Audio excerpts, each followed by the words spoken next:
Now we are going to go over what we call trigonometric integrals. In particular, we're going to review standard tricks to deal with certain patterns of integrals that contain trigonometric functions. In this first video, we're going to talk about integrals of powers of sine and cosine. So what I mean by that is integrals that have this type of form. A power of cosine x multiplied by a power of sine x. And the simple case is a case where at least one of these two powers is odd. So to start with an example, let's look at the integral of cosine cube x. And we're going to go over this standard trick in this case and then try to see in the general case what form it would take. So we have an odd power of one of the functions cosine or sine, and we're going to pull out one of the functions out of the odd power. In this case, we're going to write cosine cube x as cosine square x times cosine x. So I pull out one of the cosines.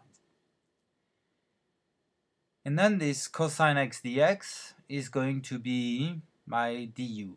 In other words, I'm going for a simple substitution. And if I want cosine x dx to be du, of course, u is going to be sine x. But to do a substitution in terms of sine x, I need to express cosine square x in terms of sine x. And this is easy to do precisely because we started with an odd power, and therefore pulling one out, I ended up with an even power of cosine. And cosine square here is just 1 minus sine square. So we have 1 minus sine square x multiplied by cosine x dx, and now I'm ready to do this substitution where u is sine x and therefore du is cosine x dx. So in my integral, inside the parenthesis I have 1 minus u square, and then I have just du. So I obtain that my integral can be written integral of 1 minus u square. So now I'm just integrating a polynomial function, and that's easy to do. So I obtain u minus u cubed over 3 up to a constant. Of course, u here was sine x, so I substitute back the value of u as a function of x, and we obtain for an antiderivative of cosine cube x, sine x minus sine cube x over 3 up to a constant. Now more generally, if we add one of the powers that is odd, let's say m, the power of cosine is odd, that means it can be written under the form 2k plus 1, right? An even number plus 1. So, out of the odd power, and it could be m, it could be n, but for the sake of argument, let's say it is m, I'm pulling one of the functions out, so I'm going to write cosine of x to the 2k plus 1 as cosine of x to the 2k times cosine of x, and pull out this cosine of x to become my du. So that means I'm aiming at a substitution u equals sine x. And if I go for this kind of substitution, this sine x to the n is going to be u to the n, so this is all good. But I have to transform this cosine of x to the power 2k. And that's not odd again, because now I have an even power, so I can write that as cosine square of x to the power k, and cosine square of x is 1 minus sine square. So we have integral of 1 minus sine square of x to the power k times sine n of x cosine x dx. And now we are ready to do this substitution where u is sine x and du is cosine x dx. So we obtain integral of 1 minus u square to the power k multiplied by u to the n du. Now what we obtain is a polynomial function in u, and therefore it is, at least theoretically, easy to integrate. However, I'm not going to finish this explicitly because it's easy to integrate if we rewrite the polynomial in standard form. And this power here may possibly make this cumbersome. If k is large, it is cumbersome to multiply everything through to rewrite this polynomial in standard form. So that means in particular that if we have any choice, we want to minimize k. So this k here comes from m. So in the situation where both powers are odd, we would have a choice on how to start. We could start by pulling out a cosine out of an odd power of cosine, or pulling out a sine out of an odd power of sine. And what we're going to pick is what minimizes this k. In other words, we're going to pull one of the functions out of the smallest power. Right, so between this m and n, we're going to pick the smallest power if both are odd, and do this type of substitution. So to show you what I mean by that, let's take a look at this example. We want to integrate cosine x to the power 5 multiplied by sine x to cubed. So here we have a power 5 and a power 3.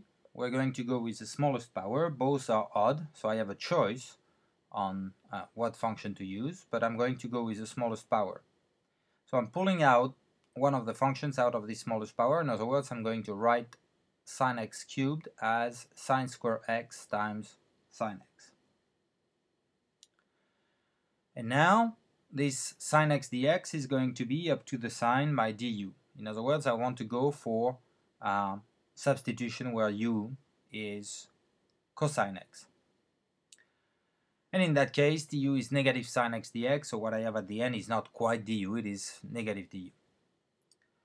Sine square is going to be a problem because I want to express that in terms of cosine. Cosine x to the fifth on the other hand is directly a power of u. But sine square can be written as 1 minus cosine square x. And so now I can go for this substitution, replacing cosine x to the fifth by u to the fifth, 1 minus cosine square x by 1 minus u square, and sine x dx by negative du. So this is what I obtain. I'm going to replace this 1 minus u square times negative du by u square minus 1 times du, and then multiply things through. So I get u to the 7 minus u to the 5th that I integrate. Now I have a polynomial in standard form, it's easy to integrate. I obtain u to the 8th over 8 minus u to the 6th over 6 up to a constant. And u was cosine x, so I substitute back, and I get cosine x to the 8th over 8 minus cosine x to the 6th over 6 up to a constant. Now, of course, this works only when at least one of the two functions has an odd power. So what if both powers are even? To start with an example, let's look at this integral of sine x to the power 4. So we can think of that as the power for sine is 4, the power for cosine is 0. Anyway, they're both even. So in this case, we're going to use another standard trick, and this is what you have to remember. In the case where one of the power is odd, then you pull out one of the function to become your du out of this odd power. In the case where both powers are even, the basic ingredient is the double angle formula that we have seen before. So to remind you what I'm talking about, in particular the form of the double angle formula that we're interested in is for cosine of 2x, which can be expressed as 2 cosine square x minus 1 or 1 minus 2 sine square x. And explicitly that means that we can write cosine square x or sine square x in terms of cosine 2x. And this is exactly what we're going to do when we have even powers. So I'm going to write sine x to the fourth as a power of sine square, and if I add an even power of cosine, I would also write it as a power of cosine square. So in this particular case, I get sine square x squared. And then I replace sine square x in terms of its value in terms of cosine 2x using the double angle formula. So I obtain the square of 1 minus cosine 2x over 2. So I have the square of 1 minus cosine 2x divided by 4, and I can pull out the 1/4. And I obtain 1/4 integral of that square, which when I fold it out is 1 minus 2 cosine 2x plus cosine square of 2x. Now I know how to integrate 1, I know how to integrate cosine 2x, and I still have a problem with this cosine square of 2x. It is again an even power of a cosine function, of a trig function, either cosine or sine. So I'm going to iterate the same process. I have an even power, I'm going to try to reduce that power using the double angle formula. Here I have the formula for cosine square of an angle. It's 1 plus cosine twice the angle over 2. In my case, the angle is 2x, so cosine square of 2x will be replaced by 1 plus cosine of twice the angle, in other words 4x divided by 2. So I replace this cosine square 2x by 1 plus cosine 4x over 2, and now I know how to integrate everything. If I look at the constants, I have 1 plus 1 half, that's 3 half. I have this negative 2 cosine 2x, and I also have 1 half of cosine 4x. And now I know how to integrate each term. Namely, integral of 3 half is 3 half x that I multiply by 1/4, I get 3/8 of x. Then I have 1/4 of negative 2 is negative 1 half, and then antiderivative of cosine 2x is 1 half sine 2x. So I have this negative 1 half times 1 half sine 2x. Then I have 1/4 times 1 half is 1/8, multiplied by an antiderivative of cosine 4x, which is 1/4 sine 4x.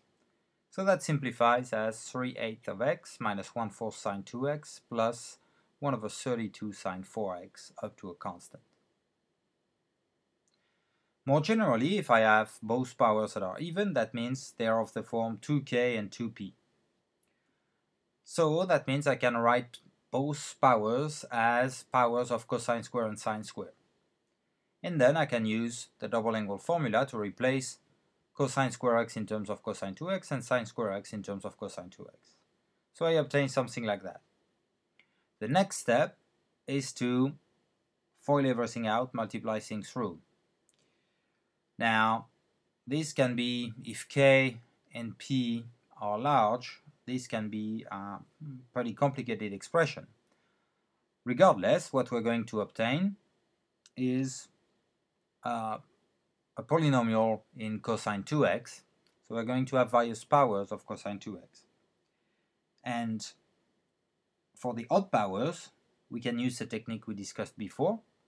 For the even powers, we can iterate the same process using the double angle formula, just like in the previous example, until we don't have any power left and we know how to integrate each term. So to illustrate that, let's look at this integral of cosine x to the 4th multiplied by sine square x. So we start out by just writing everything as a as a power of cosine square or sine square, and use the double angle formula to replace cosine square and sine square by their values in terms of cosine 2x. Then I'm going to FOIL out the square. Well, for the first square, I have 1 plus cosine 2x squared divided by 4, and this is multiplied by 1 minus cosine 2x divided by 2. So I get 1/8 that I can pull out. And then what I have is the square of 1 plus cosine 2x, which is 1 plus 2 cosine 2x plus cosine square of 2x. And this is multiplied by 1 minus cosine 2x. Multiplying things through gives me this expression. When I multiply 1 by the second parenthesis, I get 1 minus cosine 2x. When I multiply 2 cosine 2x by 1, I get 2 cosine 2x. By negative cosine 2x, I get negative 2 cosine square 2x. And then when I multiply the parenthesis on the right by cosine square 2x, what I obtain is cosine square 2x minus cosine cube 2x. Simplifying, we obtain just 1/8 of the integral of 1 plus cosine 2x minus cosine square 2x minus cosine cube 2x. So we're in the situation described before where we have various powers of cosine 2x. I know how to integrate 1, I know how to integrate cosine 2x.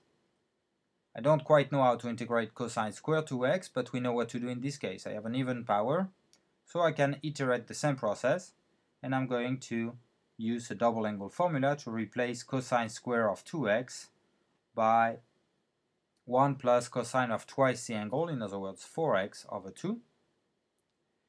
And then for the odd power, I'm going to use the substitution technique that we have seen at the beginning. So doing that, I can split that into two integrals. In the first integral, I'm going to replace this cosine square of 2x by 1 plus cosine 4x over 2. So that gives me this negative 1/2 minus 1/2 of cosine 4x. And for the integral of cosine cube of 2x, I write it as cosine square of 2x times cosine 2x, and I'm going to use a substitution to evaluate the second integral. For the first integral, I already know how to evaluate everything. For the constant inside the integral, I had 1 minus 1/2, in other words 1/2. So when I integrate, I get x over 2. Then I have antiderivative of cosine 2x, which is 1/2 sine 2x. And the antiderivative of cosine 4x is 1/4 of sine 4x. That is multiplied by negative 1/2, so I get negative 1/8 of sine of 4x. And then I subtract this integral, in which I still have to do a substitution. To prepare for the substitution, we replace cosine square of 2x by 1 minus sine square of 2x, because our du is going to be cosine 2x. In other words, u is going to be a multiple of sine 2x. Now I can use the substitution u is sine 2x, and then du is 2 cosine of 2x dx. So I can replace the cosine of 2x dx by 1/2 du, and 1 minus sine squared 2x by 1 minus u squared. So what I obtain is, for the integral on the right, 1/2 integral of 1 minus u squared du. Of course, an antiderivative of negative 1/2 is negative u over 2, of u squared over 2 is u cubed over 6. And replacing u by its value, which was sine 2x, we obtain x over 16 minus 1 over 16 sine 2x minus 1 over 64 sine 4x minus sine 2x over 2 plus sine cube of 2x over 6, all this up to a constant. Of course, we could combine the sine 2x over 2 with the 1/16 of sine 2x, but I'm going to leave it at that. At this point, we have an explicit formula for an antiderivative of cosine x to the 4th sine square x. Now turn to the next video to look into the next class of trigonometric integral that we can deal with.